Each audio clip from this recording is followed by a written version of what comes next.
Hola,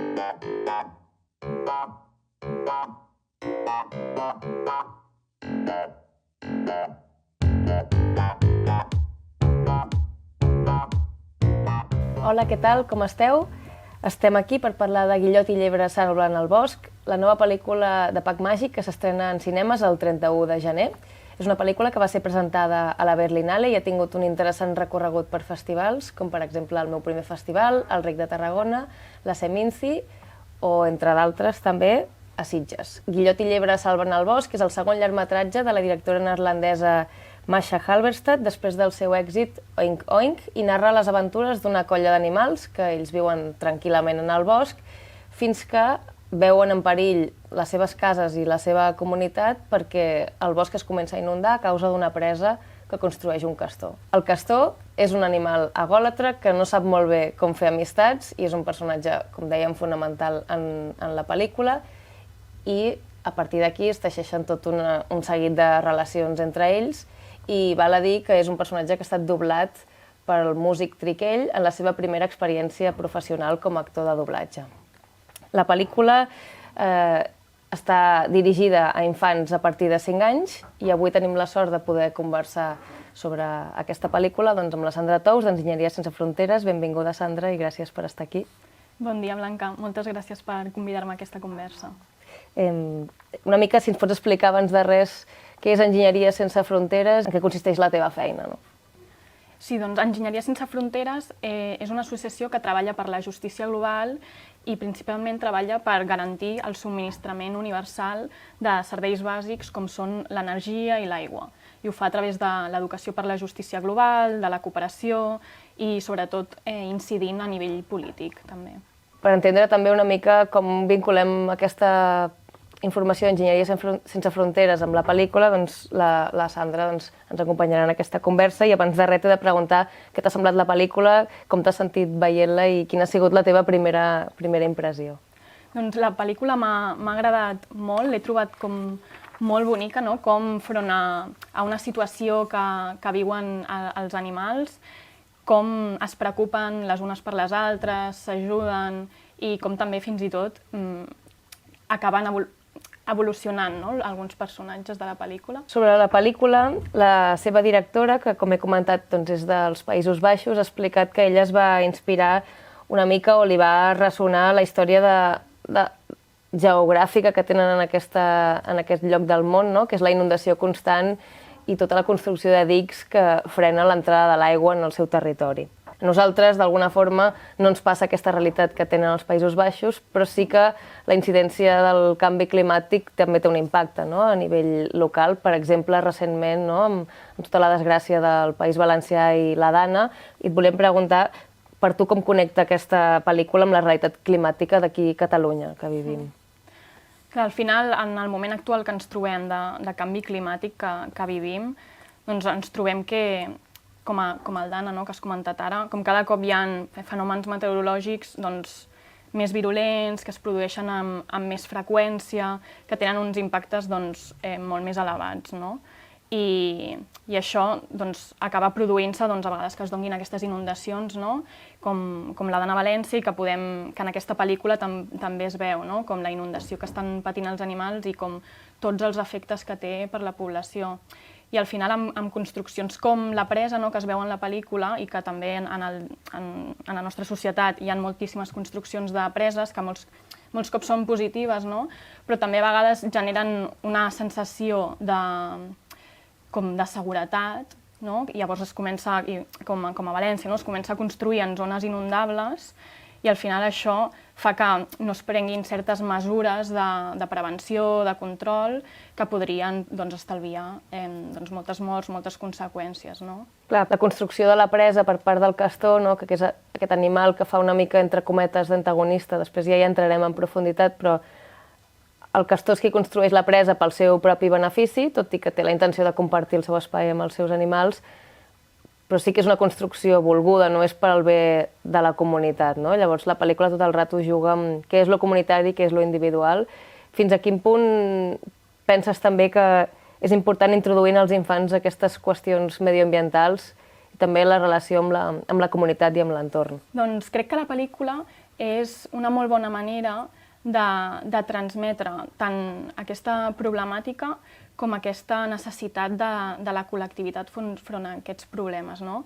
És una manera de vincular a les petites des d'una part emocional, no? Que al final és aquesta vinculació emocional la que et permet entendre la realitat, com afecta això a les persones i també el que et portarà després a connectar-hi, a connectar amb aquestes injustícies, amb el que tot això suposa i com afecta a tothom, per després també passar a l'acció, no?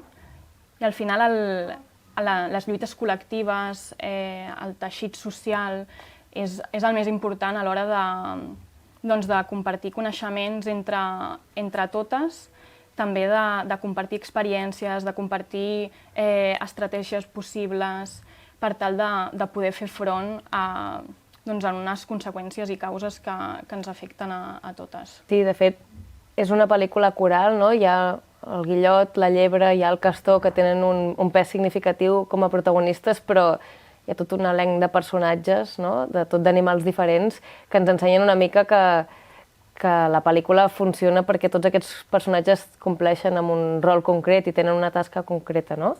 Per tant, podríem parlar que és una pel·lícula coral i que l'amistat, com deies, també és una emoció que travessa també els seus vincles i com d'alguna manera posen en valors aquesta vida lligada a la comunitat per damunt de les possessions materials, potser, i per damunt inclús dels luxes, que és el que el castor té, no? No té la vida comunitària, però té luxes i té com riquesa. Llavors, per una banda, tenim aquesta defensa del territori i de lo comunitari, i després tenim el luxe i la individualitat. Podríem inclús dir que és una pel·lícula anticapitalista, gairebé, amb el que estaves comentant, també? Doncs sí, en certa manera sí, no? La pel·lícula està posant per sobre de tot aquesta amistat, aquest amor. Inclús veiem com el personatge de Guillot hi ha un moment que està atret, no? Per tot aquest món que li ofereix el castor i se sent atret per voler tot allò, no? Com aquesta avarícia i aquest tenir. I doncs al final el que mostra la pel·lícula és com el verdaderament important, no? És l'amor. Ell ni tan sols, el personatge del castor, no està entenent totes les conseqüències que té la construcció del seu món, no? Ell en diverses ocasions a la pel·lícula diu he passat tota la vida construint això, no és conscient de les conseqüències nefastes a què està exposant, no? A l'entorn i a tots els animals, no? Com ho traslladem això a la teva feina o a la feina que feu des d'Enginyeria Sense Fronteres, no? Clar, al final una mica podríem fer un paral·lelisme amb el castor, no?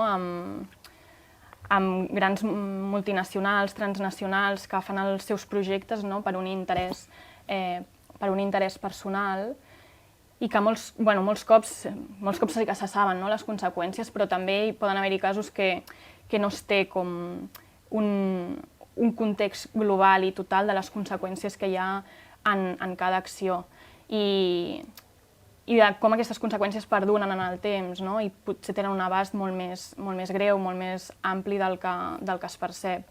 I, per exemple, les preses són una de les conseqüències que afecten de manera més greu als ecosistemes fluvials. Al final, aquestes construccions el que fan molts cops és a banda que tota la matèria que es va acumulant fa que generin gasos d'efecte hivernacle, amb totes les conseqüències que ja sabem que això té, doncs també fa que tots els sediments que arrastra el riu, que es vagin acumulant els sediments i fa que reté nutrients que són necessaris per tota la terra, per tot el recorregut que faria normalment l'aigua, i que no pugui arribar, i això acaba afectant espècies aquàtiques, el plàncton, i acaba tenint conseqüències greus pel medi ambient. Sí, de fet, el canvi climàtic és una realitat que travessa la vida de les generacions més joves, que ara està com molt en boga, està dins del discurs social. Què aporta la pel·lícula, segons tu, en aquest imaginari dels infants en relació al canvi climàtic? Què els hi pot proporcionar? Crec que hi ha una part d'un missatge propositiu, de com es pot intentar millorar la realitat, de com amb el col·lectiu que parlàvem abans és possible fer forces i generar algun canvi cap a positiu. I que crec que aquests imaginaris, tenir aquests imaginaris és molt important, sobretot des de ben petites, des de la infància. En quant a reptes d'emergència climàtica, canvi climàtic, però inclús moltes lluites que han començat en aspectes ambientals també al final han servit per ajuntar-se col·lectius i treballar en moltes més causes socials. Sí. La tala de boscos, no? El malbaratament de l'aigua, l'explotació dels recursos naturals són alguns dels temes que reflecteix la pel·lícula en termes de justícia climàtica. Potser fa un temps hauríem pogut pensar que són qüestions associades a pel·lícules futurístiques, no? Que parlen d'un futur apocalíptic, i en realitat són pel·lícules que estan parlant del nostre present i no del present d'un bosc llunyà, sinó del nostre propi territori. Clar, ens preocupa una mica, no?, aquests problemes mediambientals derivats de l'activitat humana, no?, d'aquests projectes personals que tu deies de les grans empreses. Són canvis irreversibles o hi ha alguna cosa a fer? Com ho enfoqueu també des de la vostra entitat? Parlaríem més aviat de qüestions que es poden aplicar mesures d'adaptació, de mitigació, no? Perquè a través de tota l'activitat humana s'han generat unes conseqüències que no són revertibles completament, però sí que podem passar a l'acció per mitigar totes aquestes conseqüències. Enllaçant-ho amb l'imaginari que hem tractat abans, no? Pot ser un aspecte positiu per la població de veure que sí, que es poden canviar les coses, que es poden millorar, que hi ha un futur millor possible al nostre abast. I també enllaçant amb la pel·lícula i amb el que comentaves dels desplaçaments de població, no? Al final, la pel·lícula el que passa és que la construcció de la presa al final fa que per obtenir aquesta aigua s'inundi la zona i s'hagi de desplaçar aquestes persones perquè ja no hi poden, aquests animals en aquest cas, perquè ja no poden viure en aquest entorn. Com també l'entorn del cinema li agrada també explotar aquestes narratives del desastre natural, no? De la fi del món o de l'apocalipsis, i potser també és interessant plantejar-se des d'aquesta vessant de l'entreteniment l'impacte que tenen aquestes narratives, no?, en el contrast amb un món que, sens dubte, ha de canviar, no? La pel·lícula diu hi ha coses que no ens podem permetre, no?, com a comunitat o com a societat. Per exemple, si tenim present un d'aquests conceptes que està sorgint darrerament, que és l'ecoansietat, no? Com xoquen l'ecoansietat, aquest neguit per aquesta abrumació de lo que suposa el canvi climàtic, vers la necessitat de treure rèdit de catàstrofes naturals i fer-ne sèries, fer-ne pel·lícules sobre tsunamis, no? Com veus aquesta conversa entre aquestes dues coses? És una mica irresoluble, no? Sí, és complicat, perquè hi ha una part que és molt important, no?, que les persones, que la infància, que coneguem, no?, el que passa, les conseqüències que tenen les nostres accions, les accions globals, però després està aquest punt, no?, d'incidir d'aquesta manera amb aquestes pel·lícules catastrofistes o missatges que poden tenir cert perill, no? També hi ha una part que en l'educació ambiental que s'està promovent molts cops, crec que hi ha una part d'apel·lar molt al propi individu, a les pròpies accions, no?, individuals i quines conseqüències tenen aquestes, com per canviar les accions de cada una de nosaltres. Que és important conèixer què suposa tot el que fem cada una de nosaltres, però crec que també s'ha d'impulsar més com una perspectiva del canvi estructural que és necessari, no? Com és el model, l'estructura que hi ha en la societat que al final està provocant totes aquestes conseqüències i que nosaltres podem fer certes activitats front a això, però posar el focus de mira més enllà, no?, i exigir canvis a nivell polític, a nivell socioeconòmic i enfocar-nos en això. L'ecofeminisme és un concepte que parteix de la base que el sistema patriarcal i la destrucció de la natura formen part del mateix, no?, que l'opressió vers els cossos de les dones és el mateix que l'explotació del territori i de l'entorn i de la natura. Què creus que podria ajudar a fomentar l'ecofeminisme i aquesta visió del món, no? I que té en compte tots els seus elements? Sí, crec que és important replantejar les nostres prioritats, no? I reconèixer aquesta interconnexió entre la resta d'éssers vius i el planeta. I crec que la capacitat que té la infància de poder entendre i incorporar els valors ecofeministes doncs és més gran, no? que en les persones adultes, perquè estan encara en un moment de creixement, que tenen doncs, l'empatia, que encara tenen, que encara no tenen potser tots aquests valors mercantilistes, no els tenen tan incorporats, tan assolits, llavors encara és un moment que poden reflexionar i poden posar molt més en qüestió, no? Doncs aquest capitalisme del que parlàvem abans. També com tots aquests recursos artístics com aquesta pel·lícula, altres recursos audiovisuals, els contes infantils, doncs són una molt bona manera de també permetre generar espais entre infància, persones adultes, de poder generar debat i també de poder escoltar l'opinió, els pensaments, les propostes que té la infància. Doncs per acabar, Sandra, ja tancant aquesta conversa, a qui recomanaries aquesta pel·lícula?